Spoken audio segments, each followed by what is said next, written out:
Hey everybody, Jerome Maldonado. I wanted to talk to you guys today about the executive order for Biden to cancel over $50,000 in student loan debt and how that's going to affect us, how that affects everybody in regards to real estate, business, and what he's getting pressed on. It's funny, we get into we start looking at politics, and as you get older, you start looking at things a little bit different, right? And so everybody thinks, okay, the president runs the whole world, right? He runs the country, and what he does, the decisions he makes, not the whole world, he runs our country, but with the decisions he makes are what actually runs. And what people don't realize is that the president has very little control in all reality. Biden had approved $10,000 in relief for over 44 million Americans who have student loan debt.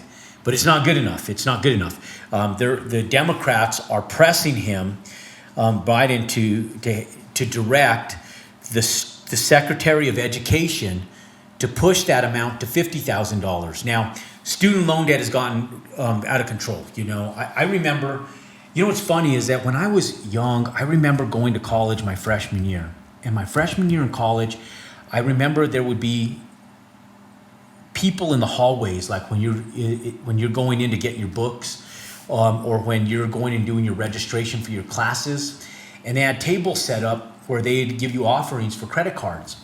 Well, my parents had taught me to be careful with debt, and I talk about good debt and bad debt, and I always say good debt is debt that you acquire that gives you a return on your investment.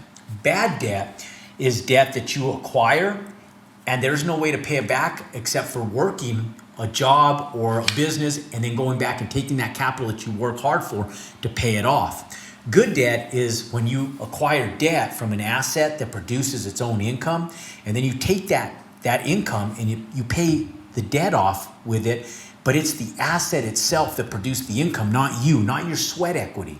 So any bad debt is debt that you have to take your own personal sweat equity to pay back.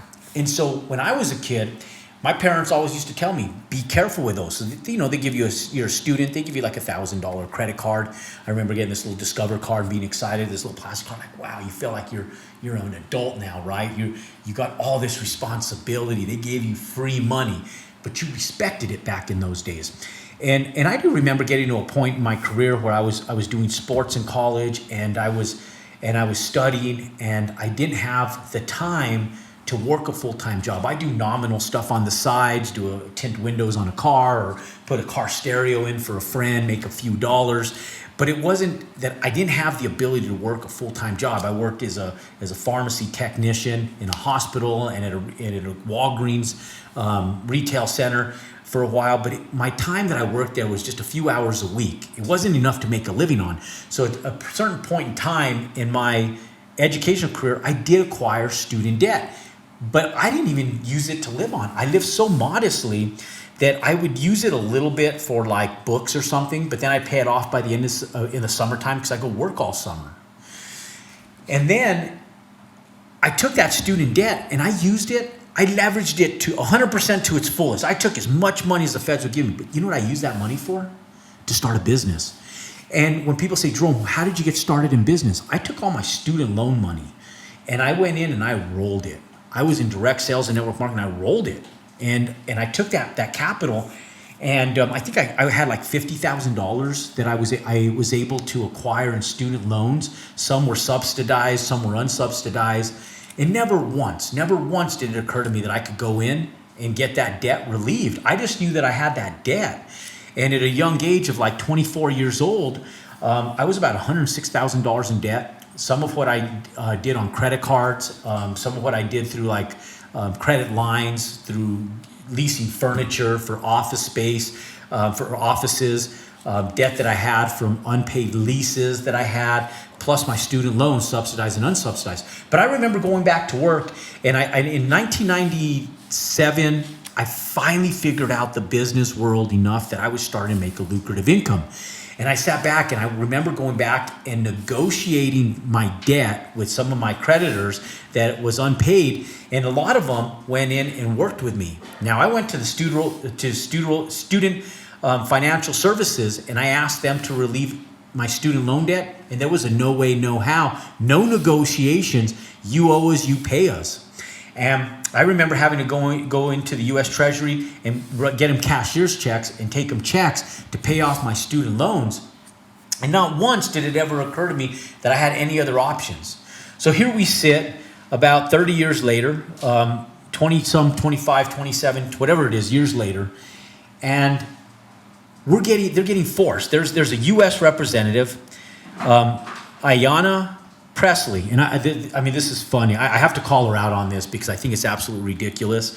The ignorance of this woman, and I'm going to call her out, and I don't typically do this to people, but when someone gives me an ultimatum as a business owner, as a professional, I almost turn 180 degrees and walk directly away from them and give them the middle finger. And the reason why is because it's like, look, we work so hard to acquire so much in our lives, right? And then to be demanded by people of what you have to do. And I just feel like, okay, you know, I was never a big Biden fan to begin with, and nor was I a big Trump fan, but, you know, hey, it's what the country handed us. And so it is what it is, right? And so we got this Biden guy as our president, and you know, I respect him now because we have to as our president. But damn, for somebody to go up in front of people on CNN, NBC, and on television and publicly broadcast and say, you know, by the strike of a pen, the president can relieve tens of millions of people. They say all he has to do is strike his pen, and we can just print more money, and we can relieve all these people of this student debt. And do I think there's a need for some of the student debt? Yeah, I think there's pros and cons on everything, and I don't think that. I think that there's some stuff that needs to be done to help the system that we utilize to obtain student debt, what it's used for, and set parameters. And then she goes on to say, he can and will use this authority that he has to make an executive order. She said, the people deserve nothing less. And I read this, and I had to read this like 3 or 4 times. And I just sit back, and there might be people in here that are shaming me for saying this right now and demising his. And for those of you guys who are, those are the people that are typically part of the problem of why we have such a national deficit and are never going to succeed in entrepreneurship. They're not people that should even be following me because it doesn't practice anything that I support and anything that I teach. Because everything that I teach and everything that we're for is about capitalism. The U.S., what our forefathers fought for, right? Here in the United States, where we live in the land of opportunity, right? The home of the brave, the home of the free, and where we function on capitalistic ways, where you can go off independently and start a business and through sweat capital get wealthy. Because that's what I did. I didn't have parents that said, hey, Jerome, here's a silver spoon. Let's go eat some filet mignon and let's go out and get you a nice, beautiful $30,000 car and put you in your own apartment while you're in college, and P.S. by the way, let me give you $100,000 to start your first business. That wasn't the way I was raised. I was taught you go to school, you get a good education, you work your ass off, and you just make things happen. And you know, through the decisions you make, you're responsible as an adult. Through the decisions you make, you're responsible as an adult to be accountable for them. Financial decisions, physical decisions, how you treat your body, business decisions, educational decisions, every decision is up to you. We live in America. And so my whole thing is I sit back and I read this and I'm going, Ayanna, really? By the stroke of a pen, that easy? You just stroke a pen and money flows out of our U.S. economy to be able to pay off debt, right? And so can you guys close that door? Can you guys close that door for me so she can work and I can work in here? Okay. But by the stroke of a pen, you can go off and just print money, right? Stroke of a pen. And then the demanding of it, saying, look, we voted for you, so now you have to do what we say. He can and will use that authority. She said, and the people deserve nothing less. Bullshit. Look, ladies and gentlemen, you can go off and get wealthy in America, and if you do, it's your fault. It's your fault because you put in the work, you put in the effort. But damn it, if you go off and you make a mess of your life and you make a ruckus and get yourself in debt, then guess what? That's also your fault. Figure it out, man up, men or women, and move forward. Because that's what I did. I was over $106,000 in debt in my young 20s, and I had to figure a way. There was times I remember sitting back going, oh my God, what kind of woman's going to like me? I felt like a loser. I felt like I had to figure out a way. I was going to bring if I wanted to bring a wife into my life or a relationship into my life, who's going to love a man who's like so far in debt, can't figure things out? And I felt like this. I figured, I had to figure things out in spite of anybody helping me. And I did. Lo and behold, by putting my head down, going to work, I figured it out. And you can too.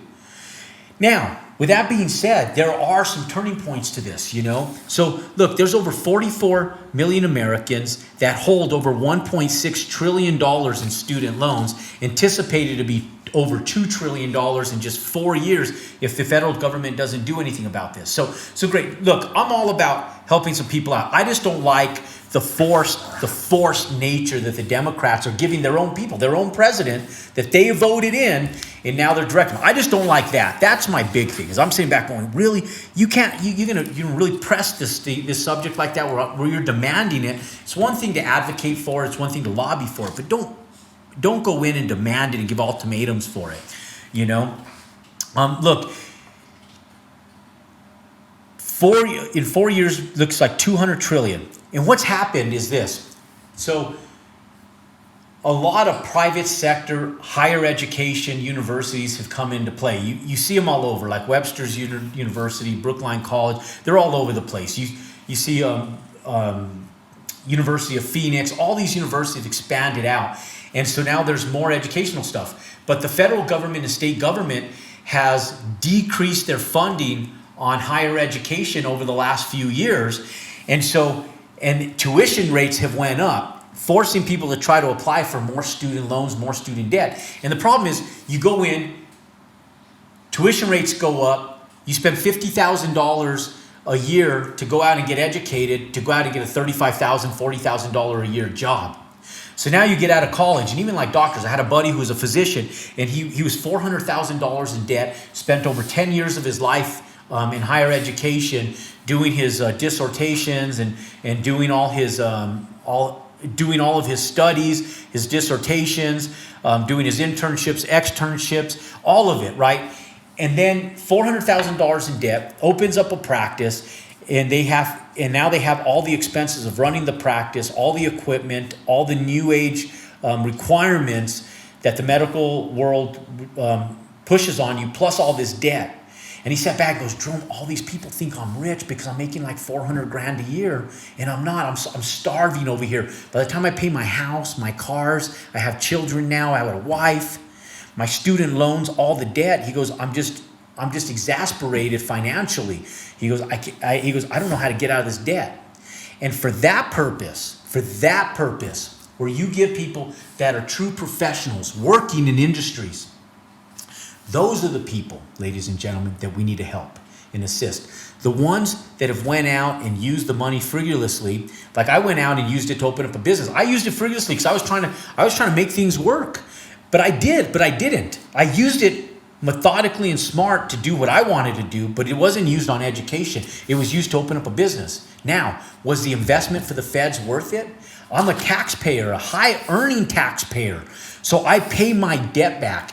And so other people that are doing the same, I feel, should have some type of financial relief. I didn't ask for it. It wasn't available. It wasn't even an option at the time. I got a niece who's an attorney, went to school, went and got higher education scholarships at some of the best law schools in the world. She was down at Pepperdine. And I'll tell you that even through all of that, the loan she acquired never got relieved. She's paying it back. And through her means of hard work and sweat equity. But she's went through the system. And now, through the means of higher education, she's a taxpayer. And for those people, I believe that there should be some type of financial relief. And now, they did put a pending order during the pandemic that says anybody with student loans doesn't have to pay any interest or payments through the pandemic, but all that stuff is going to reoccur again, and that debt's still going to be owed. And so do the Does the president sign this executive order for $10,000, or does he sign it for $50,000? And at what expense do you and I as taxpayers have in recourse to this? How does this affect us? And so understand that I'm advocating for people, but I'm also advocating for people to be responsible as well. Look, what you teach your kids is how they're going to live their lives. And I think in so many ways we're teaching people that we're okay with handouts and that everybody deserves a trophy. And with that mentality, it rubs against the grain of what America was actually built on. And for that purpose, I sit back and go, look, Americans do have to be responsible too. We can't just go out and get these loans and utilize them and then expect something in return for somebody to come and pay them off for us. Now, if you go out and you took your student loans, you went out and exercised them as a professional, you're a high-paying tax earner, and you have so many years as a profession, I think there should be some relief. But I think there should be parameters put on those reliefs. But if you go out and you use your education to go off and do something and you get stuck in student debt, I think that the state should help you out with it. I know that they do this on sovereign land in Native American communities, where if physicians go and work in there, they'll pay down your student debt. Why can't our federal government do that? But there should be parameters on that stuff. And so my argument with all of this stuff is we live in America. We exercise what's available to us in America. As an American, go out and go to higher education, go out and become an entrepreneur, go out and do things that are great. And if you do, set parameters to help these folks go out and do even more, because it's the doers in the world that create jobs and stimulate our economy. It's the non-doers in the world that are our issues and are problematic, and cause so much of this national debt to never go down but continue to go up because they're using money frivolously. You know what they say is, if you take all the wealth in the world today and you distribute it equally amongst all people's hands worldwide, and everybody landed up with the same amount of money equally around the entire world, in 4 years, it'll be back in the exact same people's hands that control the wealth today.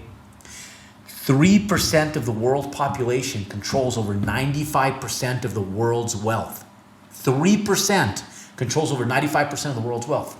And in less than 5 years, they say that all of that money, if you distribute equally, will be back in the same people's hands because of the way they think, their mindset. So ladies and gentlemen, does President Biden sign this executive order for $50,000 or does he not? I would do it based on his own logic, set parameters on it, but do not listen to people like Ayanna Pressley, who are pressing you and giving you ultimatums to go out and do stuff like that. Make an educated and wise decision, President Biden, and do it for the people, do it for the right reasons, do it as an American, but do what's right. You guys have the data, you guys have the information, the decision's in your hands, but don't do it based on an ultimatum or a forced issue based on Democrats or Republicans. Do it because you know the data and you know what's going to work for our country and our economy. And ladies and gentlemen, as Americans, go out, build something great for yourself, be responsible, take care of your own personal debts, your own personal responsibilities, and go out and help other people and teach them how to do the same. And ladies and gentlemen, through doing that, that's how you'll go out and compound your success.